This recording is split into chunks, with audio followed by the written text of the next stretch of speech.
Good evening and welcome back to 49 News. I'm Natalie Rulio. And I'm Emma Schneider. Tonight we will be taking a look at things happening on and around UD's campus, while also taking a step back for worldwide views. 49 News starts right now. UD's Woman of Power and Purpose Award was given to Dessa Burton at an event early last week. This event honored Burton's persistence and success throughout her career. Burton is currently the executive director of the nonprofit coding school Zip Code Wilmington. UD faculty showcased her as a role model for all, and she gave great advice to UD students on how to stay confident in leadership roles, one of which being never take no for an answer. Newark, Delaware police are investigating two separate reports of assaults by a rideshare driver. Police say both incidents have different suspects and are both currently under investigation. The victims were examined at an area hospital and sustained no physical injuries. Anyone with information is asked to call Newark police. Students are not only curious about how Greek life affects UD's campus, but are also super opinionated. This past Wednesday, the Braver Angels held a debate regarding the ups and downs of Greek life. The Braver Angels held a debate this past Wednesday at 6:30 p.m. in the Trabant Student Center. This debate focused on whether Greek life should be eliminated from UD's campus. Both sides had a lot to say about this topic, as it was a heated debate. The opposing side in favor of banning Greek life on UD's campus argued that Greek life is a pay-to-play model in which students have to have enough money to be a part of something like this, and that there is a loss of identity when one joins a fraternity or sorority. And lastly, how those involved are not held responsible for harmful acts of sexual violence. No one wants to rat out their brother or sister. No one wants their organization to get in trouble when they witness something dangerous happening. While the side pro-keeping Greek life on campus highlighted how being a part of Greek life allows students to feel a sense of community and belonging. It gives an opportunity for student networking, along with these organizations requiring obligations which can help those suffering with mental illnesses come out of isolation and feel wanted. In rebuttal to the opposing side's argument, the proposition team stated that they do not tolerate those who commit harmful acts, and they are immediately kicked out in response. At the end of the debate, both sides had many great points that left the crowd questioning their own stance on the subject. We also got some insight from Doug Spry, who was the chair of this debate, to tell us some more about how the night went. I think that the group tonight was incredibly thoughtful. I think that people spoke very compellingly, sometimes painfully, and everyone listened with a great deal of respect. From my point of view, this is one of the best Braver Angels debates I've ever done. Now that we heard about how the debate went, let's see what students feel about Greek life on campus. I think Greek life is one of the best parts of UD. I think Greek life is a positive thing on campus. I think it gives people the opportunity to be a part of something that's bigger than themselves. They are involved in a lot of good fundraisers, and they give money to a lot of good charities like You Dance. I think it's like a very positive thing on campus, like contributes to like a lot of people's happiness and charities. I would be upset if Greek life got banned on campus. It is clear that students feel like Greek life is beneficial to UD's campus and creates a positive atmosphere to all, even those who are not directly involved. A recent independent study has found that the University of Delaware generates an estimated $3.2 billion for the local economy. A report by eConsult Solutions, Inc. says that UD supports more than 26,000 jobs in the state of Delaware, which includes Blue Hen alumni. UD President Dennis Asanis says that students are a huge reason for this economical impact. According to Dennis, when students are more educated, they have a better lifestyle and ultimately give back to the community. The University of Delaware's Student Wellness Ambassadors have had many events over the semester, the most recent being a fall festival. The University of Delaware is known for promoting a sense of community and belonging for students here on campus. One way they are doing this is through the Fall Fest, hosted by Student Wellness and Health Promotion. The Fall Fest included live music from UD's own Happy Camper Band, entertainment from many other UD clubs, free food and UDairy ice cream, as well as lots of fall games and activities that helped bring students together. Yeah, I think this brings a lot of people together. I see a lot of friends coming and meeting up, so it's a very nice Blue Hen moment. The Student Wellness and Health Promotion Ambassadors also does Wellness Wednesday on Wednesdays with fun activities and ways to get involved, as well as resources for students available. The University of Delaware has made clear efforts to promote a community in the student population, but how do students really feel? Students feel that the efforts made by the university have clearly paid off and that everyone feels that they have found their place on campus as well as having resources shown to them. I've been invited to a lot of events and just community-related events at UD, so it feels really nice to be part of it. They provide a lot of different events, so it's really exciting to meet people. I agree, this is a wonderful example of one. I'm having a great time already, even though we just got here. The University of Delaware is clearly doing a great job in promoting the community here on campus for students. Hopefully students continue to feel this way throughout the year and UD continues with their events. For 49 News, I'm Emma Schneider. Hello everyone, I'm Ryan Mink and this is your UD Sports Update. The men's football team put on a spectacular performance at home against Monmouth this past Saturday with a final score of 49-17. Quarterback Nolan Henderson accounted for 6 total touchdowns, with receivers Thyrick Pitts and Jordan Townsend combining for over 130 yards and 3 touchdowns scored. The defense also came out to play as they held the highest scoring offense in the conference to the lowest point total of the season and its lowest output of total yardage, only giving up 332 total yards. The Blue Hens will remain at home for their final game of the regular season when they host Richmond on Saturday, November 12th. Kickoff is scheduled for 1 p.m. Delaware Field Hockey won its 4th straight CAA tournament championship. With the win over Drexel with a final score of 6-1, this is the 9th championship in the last 10 years for the program.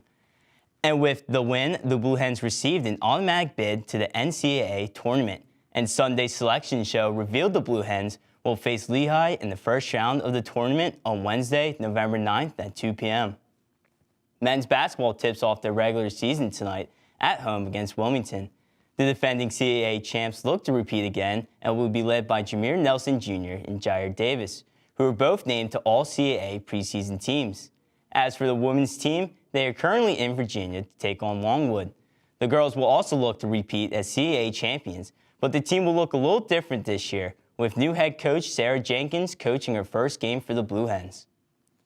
The women's volleyball team secured 2 big wins over William and Mary this past week to keep their NCAA tournament hopes alive. Senior outside hitter Lainey Mason was recognized as CAA Offensive Player of the Week as she led Delaware to an undefeated week by averaging 6 kills, 2.7 digs, and a swinging rate of 2.35 at 10 cents played. The Blue Hens will return to campus on Wednesday, November 9th to close out the regular season against Chicago State. The home finale is slated for 6 p.m. This has been your sports update. I'm Ryan Mink, sending it back to you, Natalie.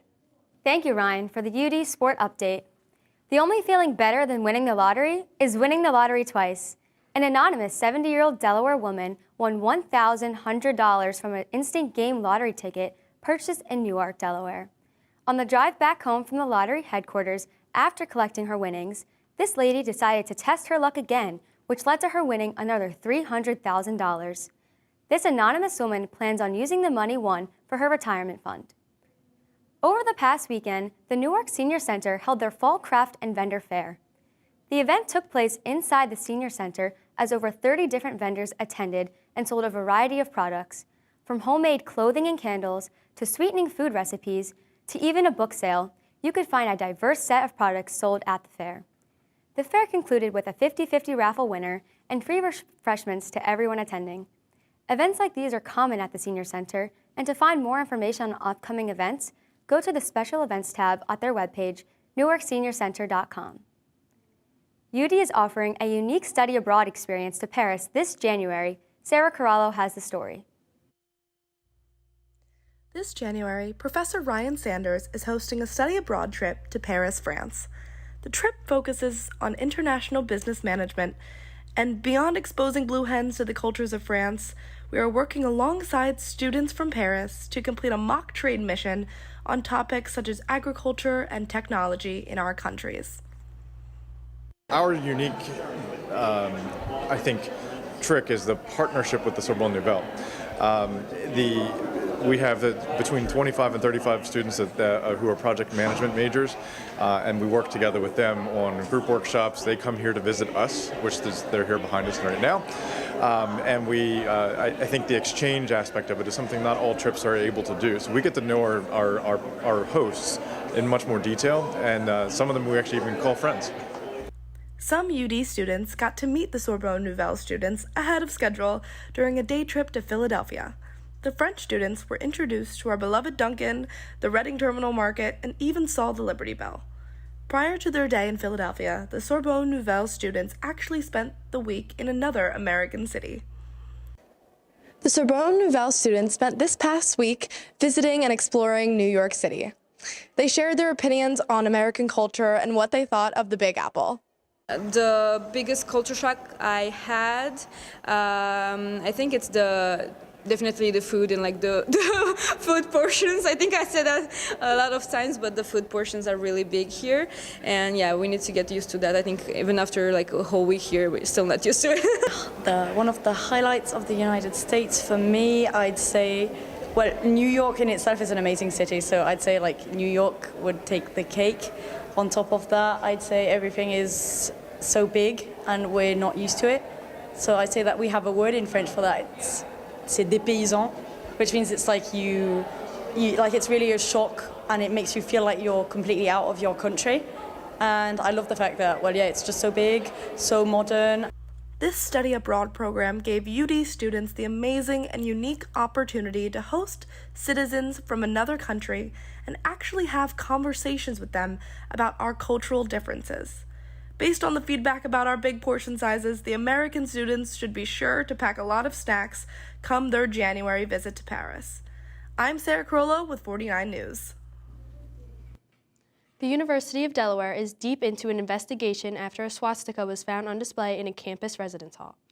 The offensive graffiti was removed, and UD President Dennis Asanis wrote to students sharing that the university condemns all expressions of anti-Semitism and discrimination of any kind.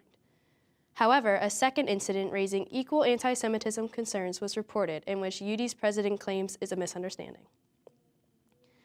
As of 7 a.m. today, the Delaware County Memorial Hospital has closed based on orders from the Pennsylvania Department of Health. The hospital can no longer operate due to limited staffing. With this said, legal efforts are being explored in hopes to keep it open. Internal issues seem to stem from the owner of the hospital, Prospect Medical Holdings Incorporated. In the meantime, patients are being redirected to go to the closest hospitals for emergencies. Seasonal depression in college students is definitely more than just the winter blues. Meg Rossler reports. Many people love the changing of seasons. Whether it be the temperature or the holidays coming back around, this time of year is some people's favorite months. However, for some, mental health begins to change a lot with all of those elements, and not for the better. Seasonal affective disorder, also referred to as SAD or seasonal depression, is a type of major depressive disorder with a seasonal pattern. These feelings of seasonal depression can be particularly troublesome for college students. With the sun setting earlier and students typically running on a more night-driven schedule, whether it be for work, studying, or social life, these factors all combine to create a loss of sleep, less vitamin D exposure, and an overall decline in mental health. With the warmer weather hanging around a bit longer than usual, students on campus haven't yet felt those negative effects with the seasons changing. There have been several days in the 70-degree temperature mark, and campus has been extremely lively for this far into the semester. It is not uncommon during the spring or early fall to see people hanging out on the Green and Main Street, but for the first week in November, the morale around Newark is not difficult to see. Like looking around, like less people are just like kind of moping around, where people are like walking with their friends, just like looking around with the leaves, like how nice it is, just like smiling. Just everyone around me, there's been like a much happier vibe around, and I feel like, I don't know, it hasn't hit me yet at all. The weather's still beautiful, it's like a spring day. I mean, looking at it outside today, it's beautiful out and everyone's out on campus, and just you can see the smiles on everyone's faces. And especially after the beautiful day today and what is seeming like a foreseeably mild week to come, maybe that strong wave of seasonal affective disorder won't hit UD students for a couple more weeks. For 49 News, this is Meg Rossler. Good evening, and thank you for joining us tonight. I'm Laura Daly with your weather update.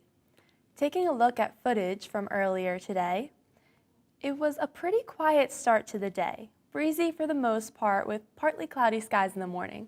Those clouds moved out and temperatures rose quick. We reached a high of 76 degrees today, which was 15 degrees above normal for this time of year. Many were enjoying their time riding bikes or driving around with the windows down. It was a great day to walk to class or just sit and enjoy the sun. These temperatures were definitely a fluke for November, but fall weather should return soon. The green was filled with U.S. flags in honor of Veterans Day coming up this Friday. Currently, skies are nice and clear, but those temps are dipping quickly tonight. We are at 59 degrees and still breezy like we saw earlier today. After daylight savings time, it's getting darker a lot sooner than we're used to. The visible satellite and radar is showing scattered precip in the northwest. Some parts of the region are actually experiencing snow right now.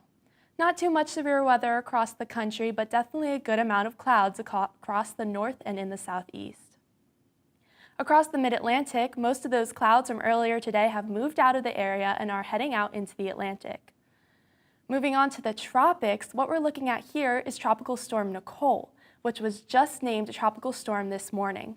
Yesterday was kind of just a disorganized, scattered mess of thunderstorms, but today we have tracked an increase of rotation with sustained winds of 45 miles per hour.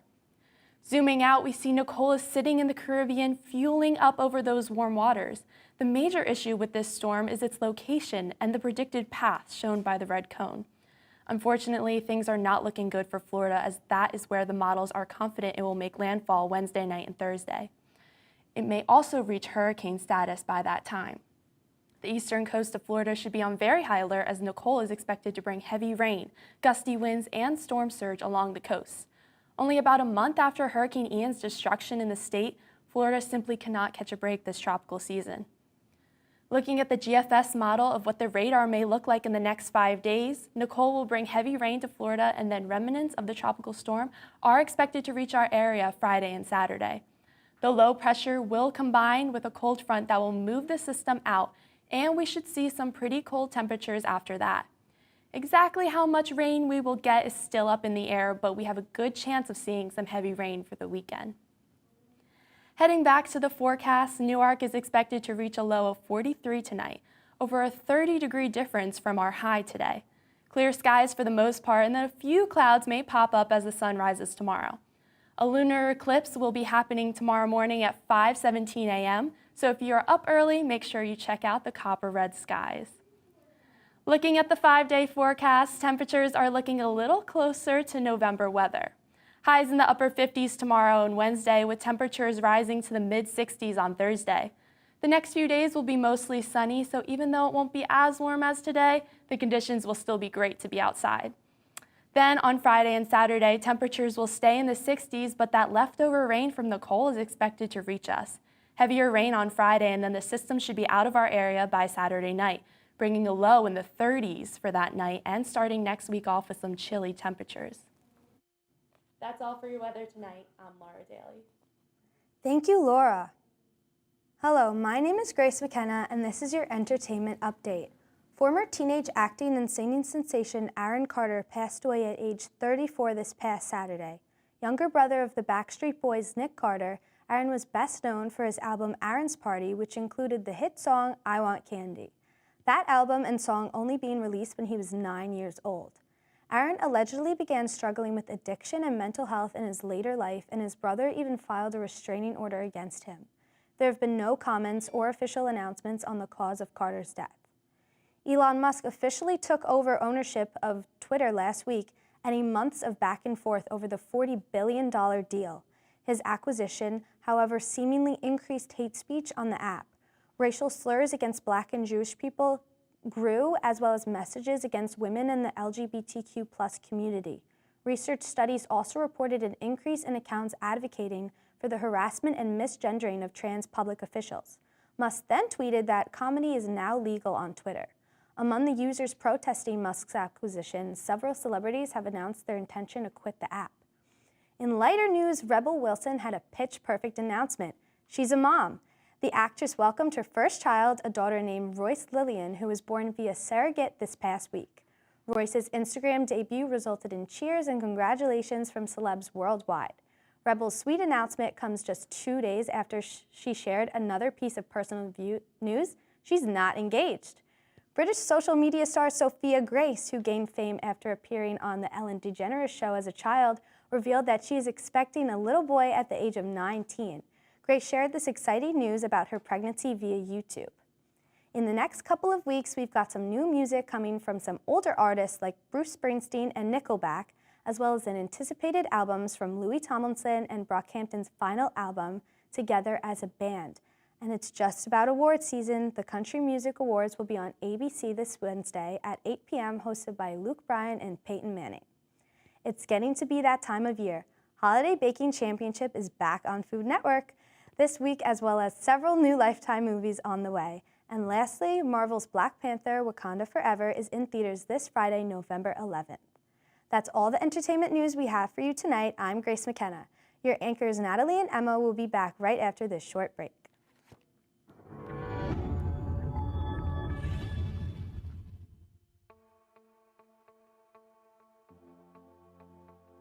Tonight on 49 News. Here are tonight's top stories. President Harker announced his resignation as university president. UD is also named an A+ school for B+ students. Look at us, guys.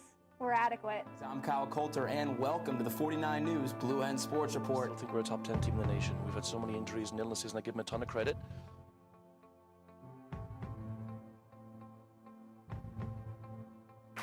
Welcome to the Bi-Weekly Show. I'm your generic brand host, Shannon Polson, and we have quite the show for you tonight. Shannon, I'm the director. I think I would know more than anyone when the live show is. But... A pair of crushed beer cans. If you listen closely, you can hear its definite mating call.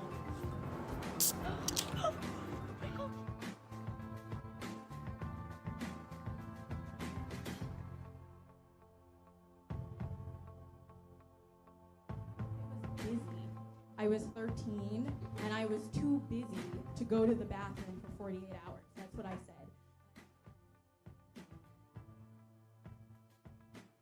It is time for Hot Topics. Here at Real Talk, we do a little something called Hot Topics, which are a weekly dose of what's going on around the world. And I know somebody out there is wondering, what exactly is Netflix Nation?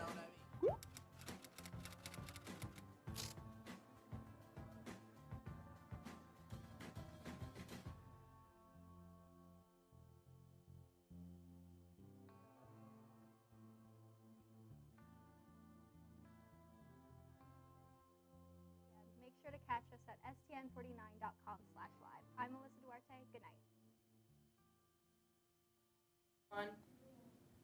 Thank you for the weather and entertainment updates, Laura and Grace. Now, taking a step back from Newark and UD, let's take a look at news at a global scale. President Biden and former President Trump are back on the campaign trail as midterm elections come to a close. Biden was accompanied by former President Obama, and they both want voters to know that their fundamental rights are at stake come Election Day. However, Republicans continue to voice that their Democratic opponents are soft on crime and blame Democratic policies for high consumer prices. A CBS News battleground tracker found that Republicans are likely to retake the House, while control of the Senate remains a toss-up. Recently, a Tanzanian passenger plane crashed into Africa's Lake Victoria as it attempted to land in the lakeside town of Bukoba. The cause of the crash was said to be bad weather, and out of the 43 people on board, only 24 survived. The two pilots initially survived the crash and managed to speak to local officials. However, Africa's prime minister claims that they have since died. The airport is closed until further notice, and the bodies are still being identified. Word concerning a secret vault located in Delaware has been spreading amongst the state residents. The vault, which is in an undisclosed location, holds more than $200 million worth of collectibles. The items enclosed include rare and highly sought-after baseball cards, as well as signed sneakers from the late NBA great Kobe Bryant. Trading physical collectibles is still extremely popular today, thus this top-secret safe house keeps sports memorabilia safe. Finding the right attire can be overwhelming in preparation for professional events. Luckily, the Clothing Coop has all the necessities right on campus. Casey Nyman went to check it out. With college comes the daunting task of entering the professional world. From interviews to internships and even class presentations, events are shifting away from Zoom post-pandemic and into in-person settings. In preparation for this, it's always important to come dressed to impress, head to toe. However, this can be harder to achieve than many may think. While students are educated on the proper skills to enter the workforce, oftentimes colleges do not prepare them for the high cost and stressful task of finding the appropriate work attire. Luckily, the University of Delaware has found an easy way for students to get prepared for all their professional clothing needs. The Clothing Coop, run through the Center for Student Diversity and Inclusion, is a drive of garments from suits to blouses and even accessories to match. There is an array of apparel pieces that have been donated over the years. Our goal is to make it more inclusive and an all-gender closet for everyone of different backgrounds. So it's really nice that our inventory mostly consists of business/formal clothes, so a lot of kids have come in for interview clothes or just any accessory they need, like ties or anything that they forgot to bring. For students today, it's hard to know where to shop for the right apparel and what styles to appropriately pick out, not to mention the skyrocketing prices of expensive, high-quality items. For young adults entering the workforce, it's often unmanageable to keep up with these insane costs. I don't think it's a hard task if you have someone giving you resources and telling you how to do it. But I also think that there's the stigma that being business casual or business professional costs a lot. And college students aren't given a way to be able to dress business formal without spending a lot. Luckily, the Clothing Coop recognizes all those issues. They work with students to set up short appointments to pick out outfits needed for any professional occasion at no cost and to keep for years to come. You would normally just make an appointment by submitting the form, and then at their appointment time they would come in. It's usually 15-minute appointment increments or however much time they need, and they can just look around and take any clothes, and they don't need to return anything. The Clothing Coop is another amazing opportunity offered that prepares students in ways that are often overlooked. This program can be a truly beneficial and life-changing outlet to help students look and feel their best for success. For more information, check out the university's events website. For 49 News, this is Casey Nyman. That's all we have for you tonight on 49 News.